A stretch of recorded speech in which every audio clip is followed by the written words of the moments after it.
আল্লাহ হুজুরকে নেক হায়াত দান করুক, আল্লাহ হুজুরের বেতনকে আরো বাড়ায় দিক। এইবার আর আমিন কেউ কয় না, তো জোরে বলবে বাবা আমিন যুবকরা। বক্তা সাহেব আসলে দেন 40,000 টাকা দিয়ে দেন, কোনো সমস্যা নেই, 50,000 দিয়ে দেন, কোনো সমস্যা নেই। তো ইমাম সাহেব সারা মাস খাটে, ইমাম সাহেবের তো মাত্র 7,000 টাকা। আপনার কি হক কথায় ঠিক বলতে ভয়টাই পাচ্ছেন নাকি? কি পুলিশ ধরবে আপনাদেরকে ভাই?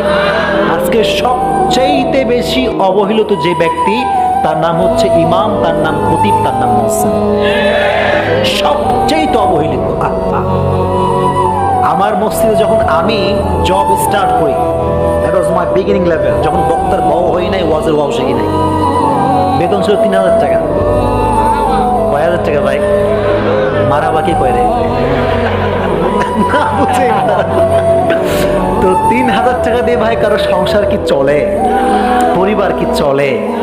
তো আল্লাহর রহমতে আল্লাহ এত বেশি দিলেন আল্লাহর উপরে ভরসা করার কারণে, যে এখন মসজিদে আমি কোনো বেতন নেই না, প্রতি মাসে নিজের পকেট থেকে মসজিদে বেশি দান করার চেষ্টা করি।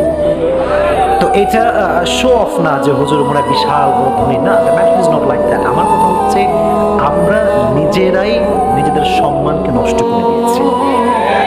মাদ্রাসার ছাত্র, আমি তো পড়েছি কওমি মাদ্রাসায়, আমাদের ট্রেন্ড হচ্ছে যে মাদ্রাসায় পড়বে সে শুধুমাত্র শিক্ষক হবে, ইমাম হবে, ব্যবসা করলে বলবে হ্যাঁ জীবন যৌবন ধ্বংস হয়ে গেছে। যা এই ট্রেন্ড কে শিখালো আমাদেরকে? রসুল, প্রত্যেকটা রসুলের লাইফ আপনি চেক করেন, প্রত্যেকটা নবী বিজনেস করেছেন, ব্যবসা করেছেন।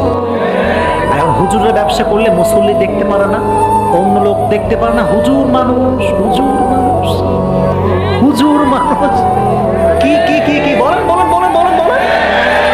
তো কি তো হুজুর তো সারাদিন তো গোলামি করে খাবে? হ্যাঁ, হোয়াট ইজ দিস?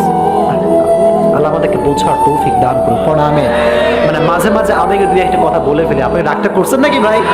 আপনারা কিন্তু আমার শত্রু না, সবাই আমার কলিজার টুকরা ভালোবাসার মানুষ। আমি কাউরে চিনি না, কারে বাস দেবো কর? কাউরে চিনি না। যা যা বললাম আল্লাহ বোঝার তৌফিক দান করে। প্রণামে।